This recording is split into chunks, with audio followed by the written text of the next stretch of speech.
सोचिए वो प्लेटफॉर्म जिसने भारत में लाखों नहीं बल्कि करोड़ों लोगों की जिंदगी बदल दी थी, अचानक 2020 में एक झटके में हमसे छीना गया था। टिकटॉक, जिस पर लोग अपनी क्रिएटिविटी, टैलेंट और एंटरटेनमेंट दिखाकर स्टार बन रहे थे, जून 2020 में भारत सरकार ने बैन कर दिया था, जिस एप्लीकेशन को कारण बताया गया था डेटा प्राइवेसी और नेशनल सिक्योरिटी का खतरा।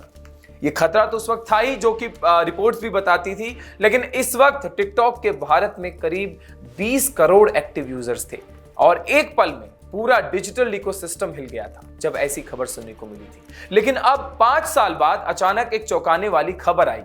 भारत में टिकटॉक की वेबसाइट दोबारा लाइव होती नजर आ रही है।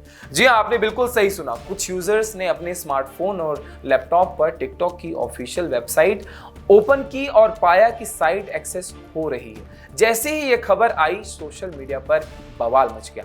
ट्विटर यानी कि एक्स पर लोग लिखने लगे, क्या टिकटॉक वापस आ रहा है? लेकिन दिलचस्प बात यह है कि ये वेबसाइट हर किसी के लिए नहीं खुल रही। कुछ यूजर्स को ये दिख रही है तो कुछ को अब भी ब्लॉक्ड पेज नजर आ रहा है। इससे ये अंदाजा लगाया जा रहा है कि शायद ये कोई लिमिटेड टेस्टिंग या फिर किसी टेक्निकल स्टार्टअप का एक हिस्सा हो सकता है। अब बड़ा सवाल यही है, क्या टिकटॉक की वापसी सचमुच होने वाली है या फिर एक अफवाह है?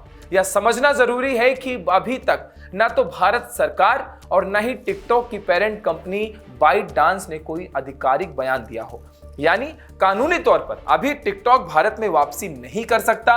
ऐप अभी भी गूगल प्ले स्टोर और एप्पल ऐप स्टोर से गायब है। लेकिन वेबसाइट का दोबारा खुलना यूजर्स को उम्मीद देने लगा है कि शायद ऐसा हो सकता है। इतना ही नहीं, इस खबर में और भी दिलचस्प बनाती है भारत चीन रिश्तों में हाल की हलचल वाली खबर।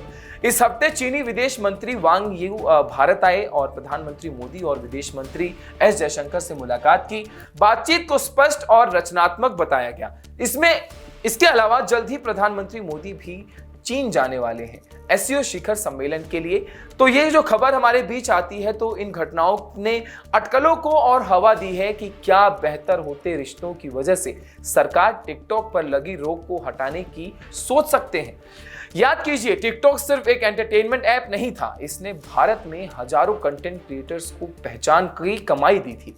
छोटे कस्बों और गांव के कलाकार भी सीधे स्टारडम में अपने आप को पहुंचा रहे थे। टिकटॉक के जाने के बाद इंस्टाग्राम रील्स, यूट्यूब शॉर्ट्स और मोज जैसे भारतीय ऐप्स ने उस खाली जगह को भरने की पूरी कोशिश की। लेकिन टिकटॉक का लेवल और उसकी लोकप्रियता अब भी लोगों को याद आती है। तो जब यह स्थित हो जाए कि वेबसाइट का दोबारा खुलना, भारत चीन रिश्तों में नजदीकी और सोशल मीडिया पर लोगों की उत्सुकता, ये सब मिलकर एक बड़ा सवाल खड़ा कर रहे हैं। क्या टिकटॉक सच में इंडिया में दोबारा एंट्री मारने की तैयारी कर रहा है? फिलहाल सस्पेंस अभी बरकरार है। न सरकार ने हाँ भरी है न कंपनी ने, लेकिन टिकटॉक की वापसी की संभावना आज जितनी मजबूत लग रही है उतनी पिछले 5 सालों में कभी नहीं लगी। तो दोस्तों, आप फिर से टिकटॉक को वापस करते हुए देखना चाहेंगे या नहीं, या आपको लगता है कि सुरक्षा और डेटा प्राइवेसी के खतरे अब भी वही हैं? जवाब आपके हाथ में है, लेकिन इतना तय है कि अगर टिकटॉक वापस आया तो यह सिर्फ एक ऐप की वापसी नहीं होगी, बल्कि करोड़ों भारतीय क्रिएटर्स के सपनों की वापसी हो सकती है। अगर आप टिकटॉक पर थे और टिकटॉक पे आपके हजारों मिलियन फॉलोअर्स थे और आप अपनी क्रिएटिविटी के साथ टिकटॉक पे काम कर रहे थे, तो ये खबर आपके लिए थी। कमेंट सेक्शन में हमें जरूर बताइए कि अगर टिकटॉक वापस आया तो आप किस बीट, किस स्टाइल, किस फैशन और किस तरीके के वीडियो कंटेंट क्रिएट वापस करना चाहेंगे।